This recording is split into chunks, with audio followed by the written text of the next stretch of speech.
All right. Well, I'm glad everybody could join.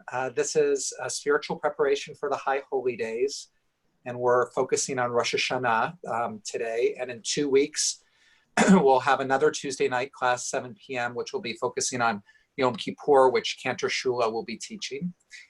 And what I want to just really begin with is that Rosh Hashanah is about creating a life of holiness. What that means and how we do that is embedded in layers of tradition around this day.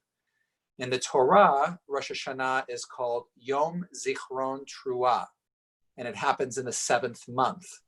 So for our Torah, the most basic essence of the day is the sound of the shofar and remembering, because the word Zichron means remembering, and Truah is one of the sounds of the shofar. It wasn't until the time of the rabbis, maybe about 100 CE, that Yom Truah, the day of the shofar call, also becomes Yom Hadin, the day of judgment, they call it, and the first time that they call it Rosh Hashanah, the beginning of the year. So really up until 100 CE, in the time of the Torah, it's important to remember that it was not called Rosh Hashanah. It wasn't looked at as the beginning of the year. It was a day in the 7th month that was a day of the sounding of the shofar.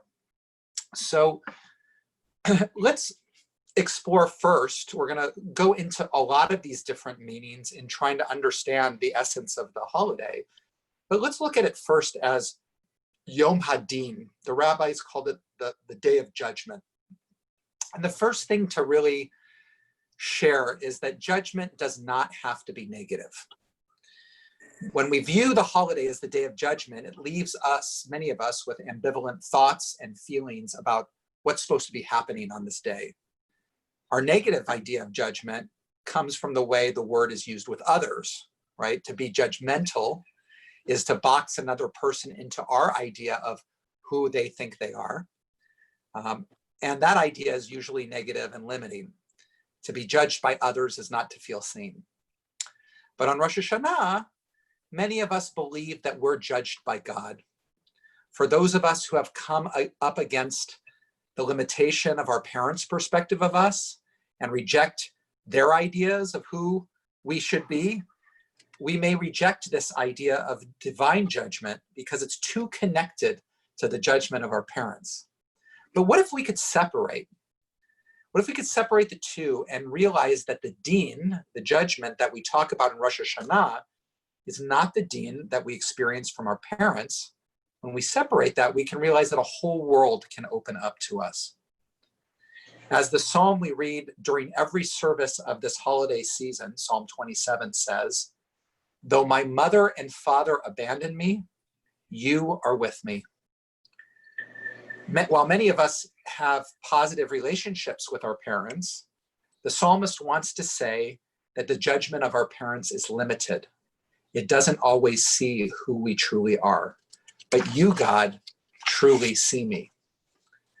So I'm going to try to screen share right here. Let's see if we can, if I can show you this text. Oh. That one didn't work. Let's try it. Sorry about this. I got it all set up for us to see this. Let's try.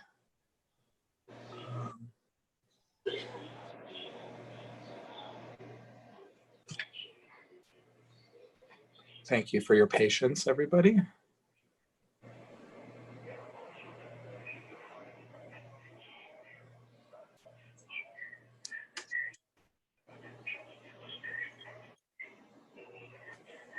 Okay, there we go. Everybody see okay?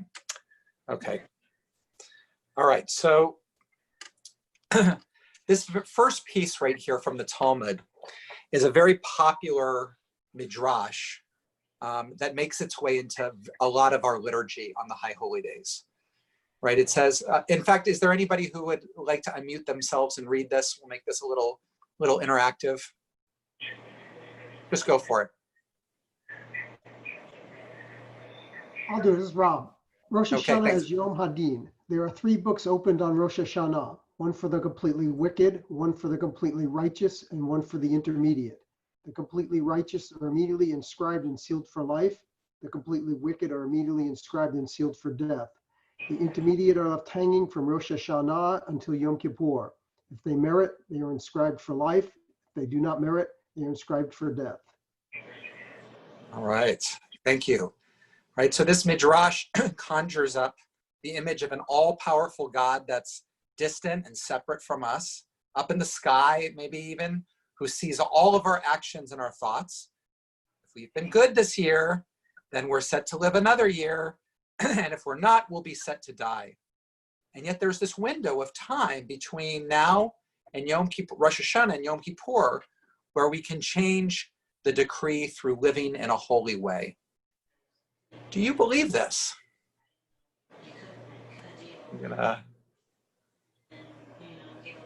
What do you think? Let me cancel our spotlight video here and stop the share. Oh, yeah. So what do you guys think? What do you think about this text? this is Jody. Yeah. Hi, Jody. So it is, I guess we hear that over and over when we read on Rosh Hashanah. So, you know, I mean, I could be very naive and say, well, it's got to be the truth. Every year I hear the same thing. Right. Right. Right. So we hear it. And now I'm really asking us to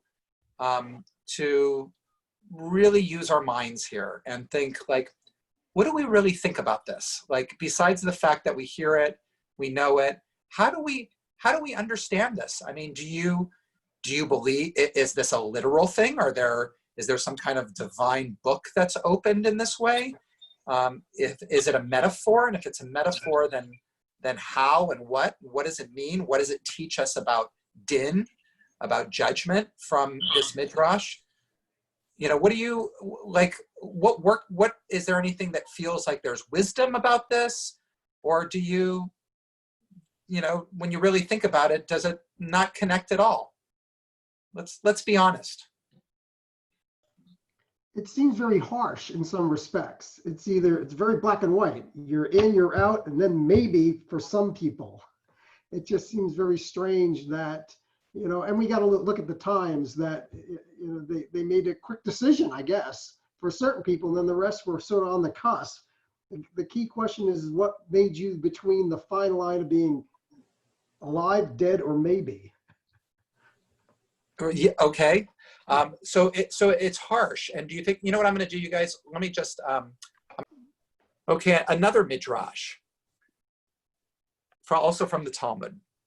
Suppose that Israel were completely evil on Rosh Hashanah, and they were ordained minimal rainfall, but later repented. Rather, to give them more would be impossible, for the decree had already been issued. Balls had been set in motion. Rather, the Holy One brings the rains at the correct moment and over areas most in need of them, depending on the land. So suppose that Israel were completely righteous on Rosh Hashanah and were ordained much rainfall, but in the end turned to evil. They turned to evil. To give them less rain would be impossible, for the decree had already been issued. Rather, the Holy One brings the rains at the wrong moments over the areas that need them least, right? So here we have a similar way of trying to play with consequences, choices and consequences. That when we make choices, we set certain balls in motion. And we all know that. We say something to somebody for positive or negative, and that triggers something that's going to set a ball in motion. Yes, can we go ahead and try to apologize, try to do tshuva, try to change it? Sure, we can, but we can't take back what we originally said, right? This is kind of this idea of the rainfall is ordained already, but how it gets distributed, well, that that we have our choice in how we act in that is going to make a big difference. So even natural disasters, we could say, that seem to have nothing to do with human behavior, like this larger wave of hurricanes that we've had over the last 5 years, can be traced to human behavior, not suggesting that these hurricanes should be viewed through fundamentalist Bible belt castigations of punishment or of sinful behavior, but really simply the unwillingness for human beings over the years to look at how our behavior has affected the earth and the global ecosystem. The intense climate change that we're experiencing now can give rise to hurricanes, other natural disasters, and this can be connected to human behavior. So these midrashim also speak to the human response to the awareness of sin, right? Missing the mark. They speak of teshuvah, turning our thoughts, choices, and actions in a way that transform the decrees and therefore transform our lives. So these two themes that we have here of both din, of judgment, that our actions have consequences, and tshuva, the ability to change and affect how our lives are going to go, are both real in this holiday. Now, while all of these truths might seem self-evident on an intellectual level, all of us know that they're easier said than done. All of us have relationships with our bodies, our souls, other people, our work, our communities, which may be less than ideal in different situations. We experience the harshness of life in any one of these areas, and we don't always know how to make it different. We might not always be aware of what we're doing that contributes to our problem, or if we are aware, we might find that old patterns of thinking and behavior are very difficult to change. Let me just change this right here, put this spotlight on. So Rosh Hashanah shows us how to change because it's a celebration of creation. What does this mean? Our tradition doesn't view creation as something static that was put into place billions of years ago. Many of us hear Rosh Hashanah as referred to as the birthday of the world. And for some of us, that image conjures up an imaginary moment within linear time, long, long ago when it all started. But in our liturgy every day, we acknowledge God as creating anew each day. Ham chadesh betuvo b'chol yom tamid ma'aseh v'reshit. In your goodness, you are continually renewing the work of creation each day. And in fact, this word tamid, always, suggests that the world is constantly being created, even at every moment. So from this perspective, Rosh Hashanah is then a celebration of the creative process that we're all a part of.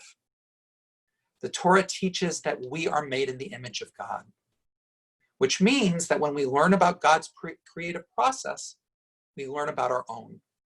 If we want to learn what we need to know and do to create a life of holiness, then we need deeper insight into the creative process. And Rosh Hashanah provides that insight.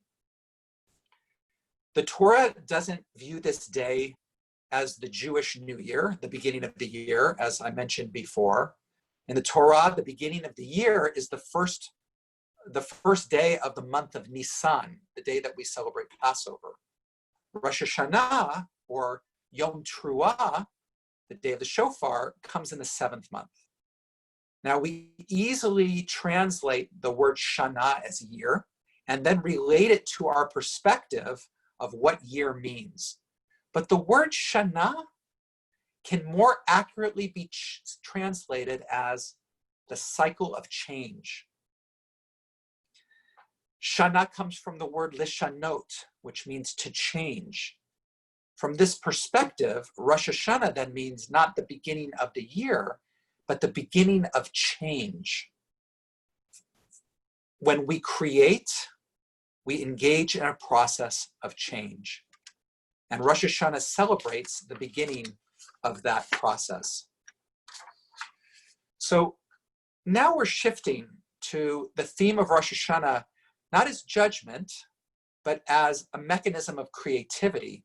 And we'll bring back where judgment comes into place with that. So in order to understand the process of how creation works, let's look at the Torah and the Rabbi's interpretation of it. So we'll put back our text here. And it says right here at the top, in the beginning, God created the heavens and the earth, the first line. It does not say that God created, because this would imply that he created with mercy. For initially it came into his thought to create with the quality of pure deen, of pure judgment. But he saw that the world would not survive, and so he merged deen, judgment, with mercy. So if in order to understand how this process of creation works, I'm going to come back to this in a second. Let's see let's see where we're talking about here. Move up here. Did I include this text? Okay, I didn't include this text. Oh, right here. So it says right here, the first of Tishrei is Rosh Hashanah for Shanot. It could be years, it could be cycles of change. And it asks the Shanot in terms of what? In terms of deen. How could this be? What does judgment have to do with the creative process? When the Torah opens here and talks about this, I read this right here, God created the heavens and the earth. Rashi asks, why does the Torah use the name Elohim instead of Yud He Vav He? That's what this midrash is saying. There are two different names for God, and the word Elohim refers to the aspect of God that's about judgment. Yud He Vav He is the aspect of creation. If we strip din, judgment, from our negative associations with not being seen, we see that our world could not exist without judgment. Judgment is the process of how we navigate a world of multiplicity and form.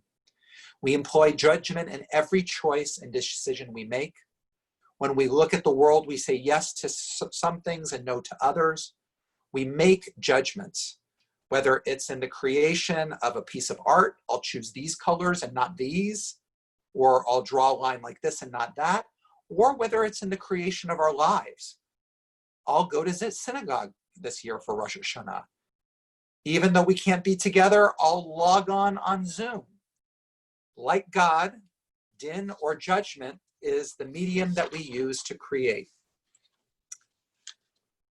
But if we look at the rest of Rashi's comment on Genesis, right, he says, it does not say initially that Yud He Vav He created, because this would imply that he created with mercy. For initially it came to his thought to create with the quality of pure deen.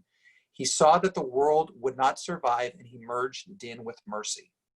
Why wouldn't the world survive if it was created with pure deen? Let me just put that question out to you guys. Why would the world not survive if it was created with pure judgment? What do you think?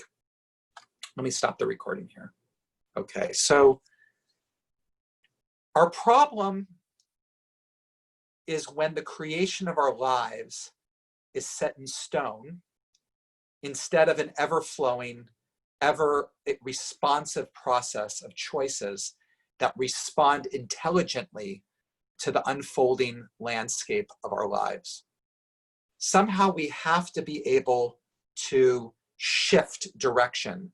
We can't be, if we were condemned to suffer endlessly for every choice that we made forever, we wouldn't be able to grow and change.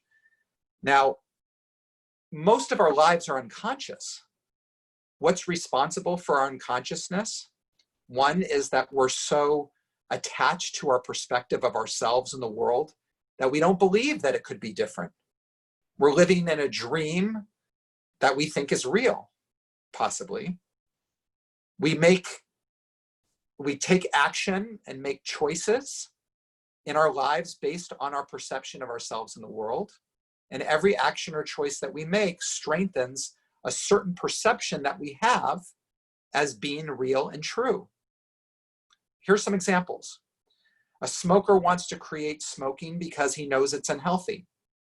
He doesn't believe that he can, which is his perspective of himself, so he doesn't try. Also, every time he smokes a cigarette, these are his actions and choices, he reinforces the belief that he needs that cigarette in order to cope with the moment. There is also a biological reality that we know that he creates in his body with every cigarette, and that creates very real cravings, making it more difficult to stop. Or let's say another example, a couple doesn't find joy in their marriage, but they believe that this is how it is. Their spouse won't change. They believe that they don't believe their spouse cares about their needs. Okay, this is again, their perspective of reality. As a result, no time is spent nurturing and growing the relationship. More energy is put into work, into children, into social circles, right? These are the actions and choices which confirm the reality that there is no joy to be found in the marriage. Another one, a housewife loves to write. She keeps a journal and is part of a writing group. She has different ideas about writing a young adult novel, but she can't envision how she'll find time to create such a large project. She's afraid she won't follow through, and she doesn't believe that it would be published. Again, her perspective of herself and reality. So she sticks to writing short pieces for her group, reinforcing the perception that a young adult novel is a waste of time, actions and choices. So in each of these situations, we engage the process of din, and we make judgments about ourselves and the world, and we become prisoners of these judgments. And yet, we're not truly bound by them. So if you look at this piece right here, according to the Midrash, the Holy One has the same problem in creating the world. Abraham says to the Holy One, if you want din, you cannot have a world. If you want a world, you cannot have din. Why do you pull at the rope from both ends? You want a world and you want din. You have to let go of one end, right? Fixed decrees don't leave space for an ever unfolding world, but a world without din is no world at all. So we have this paradox. We live in a world where actions do have consequences, and yet, since the world is created every day, God is not bound by what came before in determining what's possible. There's a moment in the process of creation where the possibilities, like God's vision, are limitless. So if we want to create a life of holiness, we also need to touch an authentic place inside ourselves where the possibilities are truly endless. If we're created in God's image, then Rosh Hashanah is the beginning of change, the beginning of creation. What is this beginning? In the Talmud, it says, Rabbi Eliezer says, the world was created. Rabbi Yeshua in Tishrei. Rabbi Yeshua says, in Nisan, the world was created. Both are the words of the living God. In Tishrei, it came into thought before God to create, but creation was not actualized until Nisan.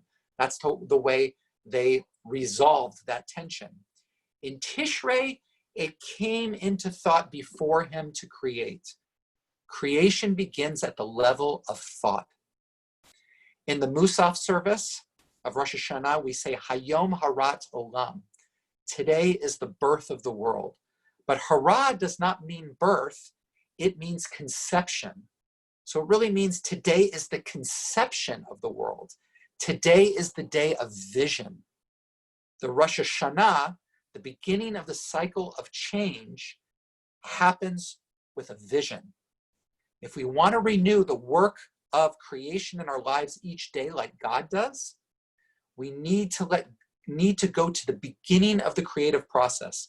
We need to touch the space within us that sees our perception of the world and ourselves as being conditioned by past experiences and choices. We need to be able to say, if I'm not bound to my perception of myself and the world, if I'm not bound to my previous engagement with din, then who is the awareness that is open to the possibility that it can be different? And aren't those possibilities limitless? And if those possibilities are limitless, then who would I be? And what kind of life would I create?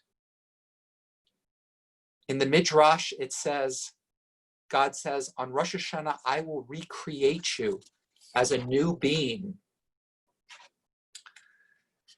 So we began with the Midrash from the Talmud that said the intermediate are left, here it is, the intermediate are left hanging from Rosh Hashanah until Yom Kippur. If they merit, they're inscribed for life. If they do not merit, they're inscribed for death. If we merit, we're inscribed for life, if not death. How alive will our lives be this year? What will be the vision of our lives for this year? Will we continue to live our previous decrees that keep us from a life of holiness? So let's go ahead and pause here. All right. So now let's look into a little bit of the keys to transformation, the keys to change. So we're talking about having this vision and having this vision that doesn't get defined by our past experiences, perceptions. So let's see here. The rabbis saw that the key to transformation of our lives is reflected in the core liturgy of Rosh Hashanah. So they say right here at the top, say before me on Rosh Hashanah, say these three things: Malchuyot, Zichronot, and Shofarot. Malchuyot, which means kingship, so that you should make me king over you. Zichronot, so that the memory of you should come before me for good. And with what? With shofar. Okay, so the Talmud is really seeming to say here that there is a certain consciousness of transformation that's indicated by Malchuyot and Zichronot. And the way that we access that consciousness is through the shofar. And what I'll say is Malchuyot and Zichronot, in very concrete ways, are sections of the Rosh Hashanah liturgy. They really form the core of the Rosh Hashanah service. That really the Musaf service on Rosh Hashanah is really the whole unique kind of core of Rosh Hashanah liturgy, and it's composed of these three sections: Malchuyot, Zichronot, and Shofarot. So let's explore those states of consciousness, because with a better understanding, we can also be more aware when we're davening and when we're in shul and praying together on our virtual shul on Rosh Hashanah. We're kind of knowing what these pieces of liturgy are really about and how we can use them in our own inner way. So many of us think of the theme of kingship on Rosh Hashanah as some entity or divine being that's over us. And while we might be able to imagine a sense of majesty that's inspired by the metaphor of the king, it usually isn't a metaphor that we see in our lives. In fact, our history as Jewish people with kings has not been a very empowering one. Most of the kings that the Jewish people have experienced have been only interested in building their power at the oppression of others. But the rabbis of the Talmud have a very different vision of kingship. In Tractate Rosh Hashanah, the Talmud says that the Shema is the primary way to access the consciousness of Malchuyot, of kingship.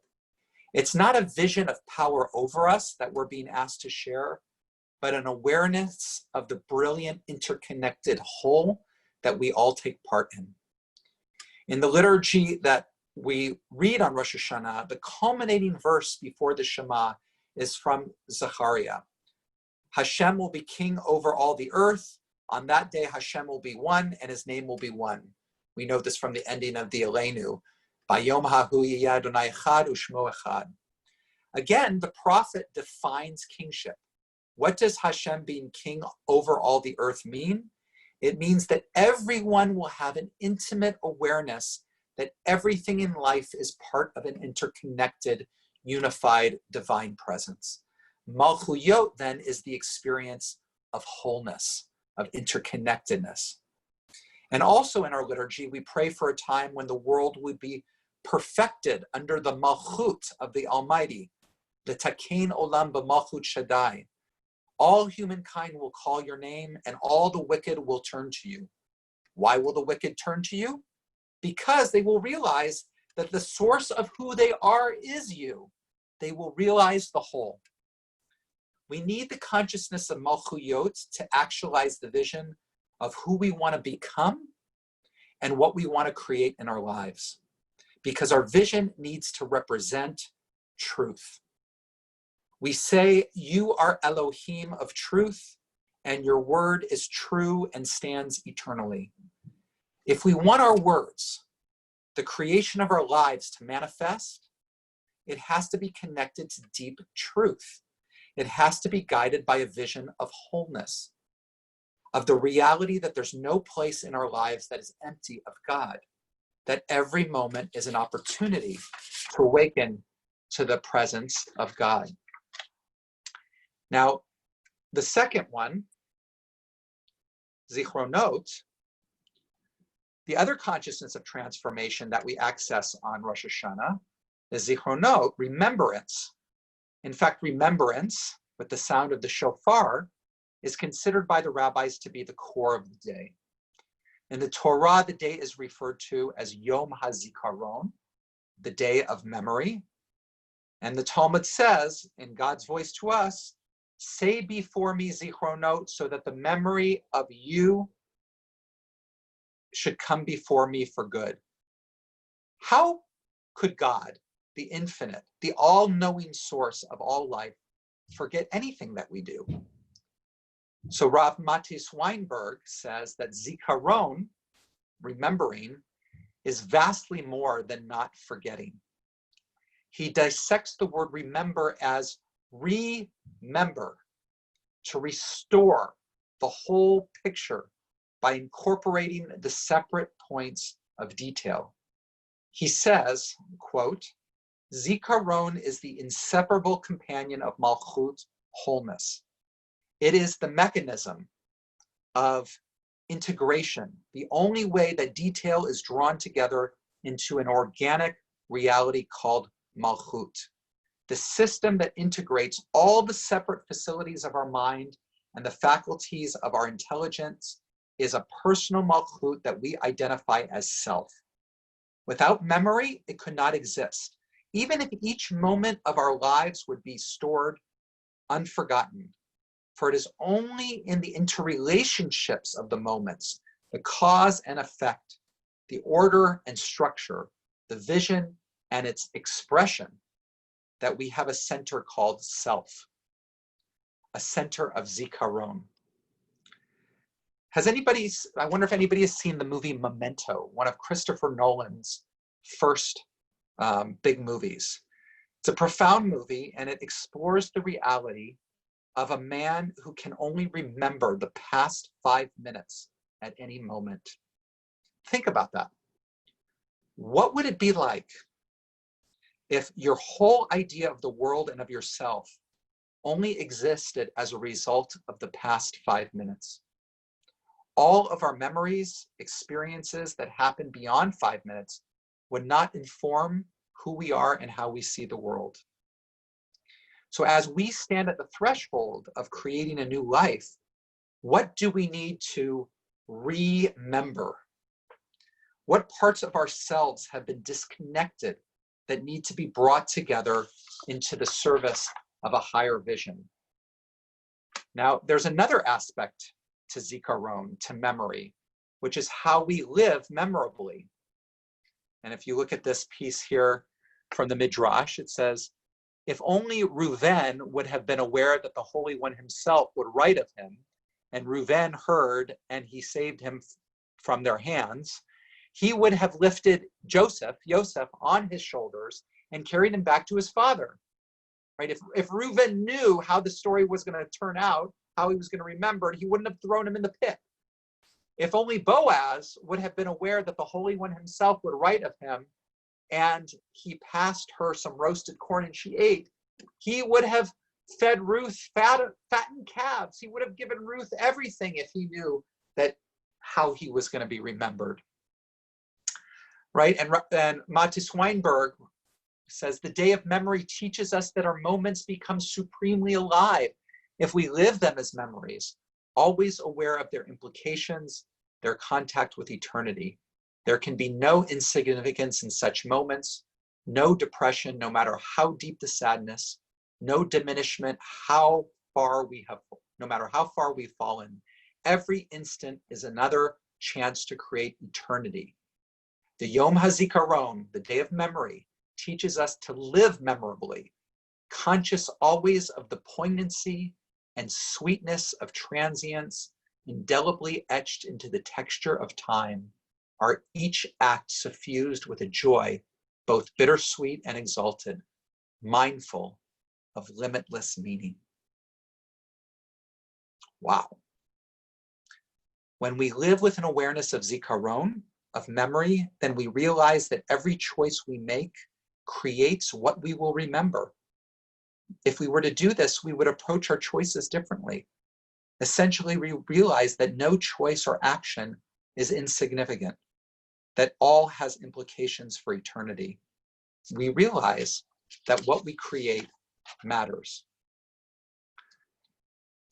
So let's take a little bit of a break here before we do the last piece of shofar. Okay, so continuing.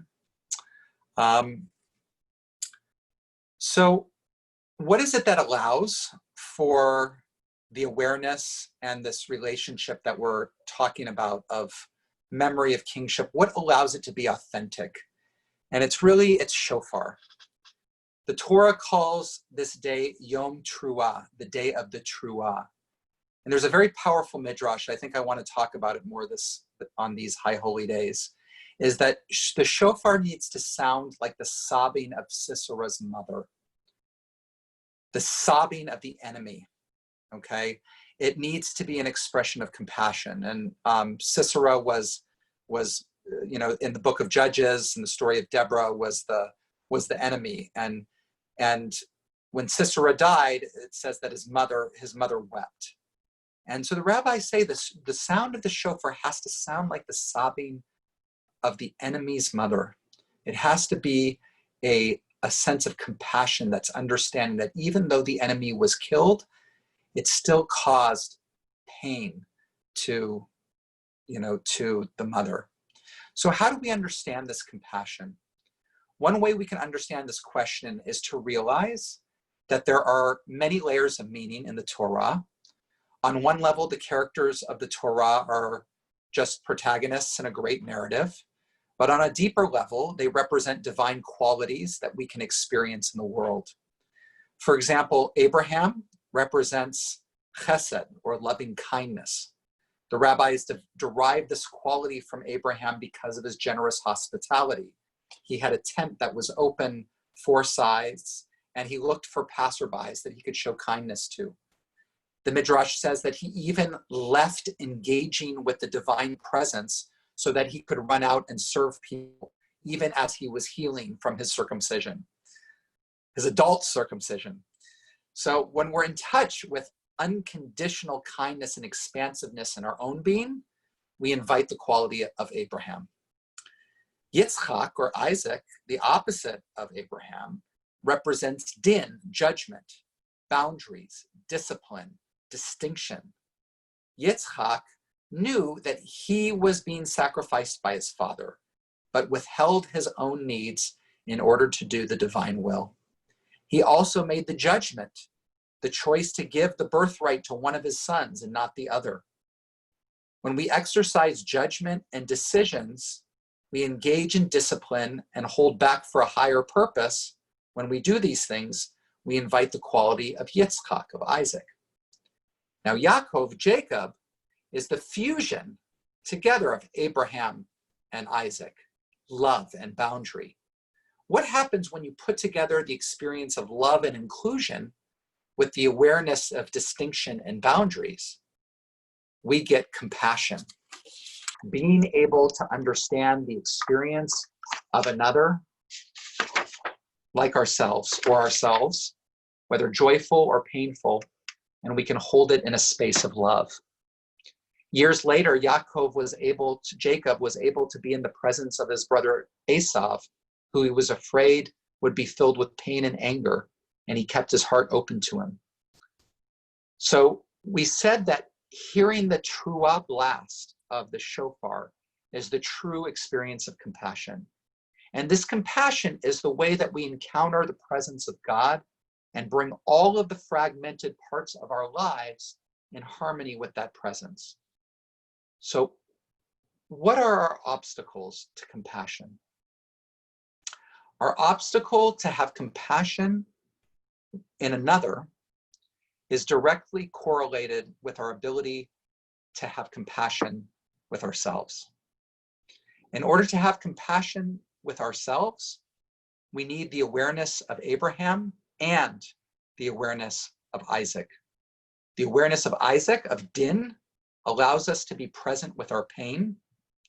We see all the places in us that are self-centered, anxious, frightened, how our actions flow from that place. If that was the only awareness that we had, we'd feel pretty bad.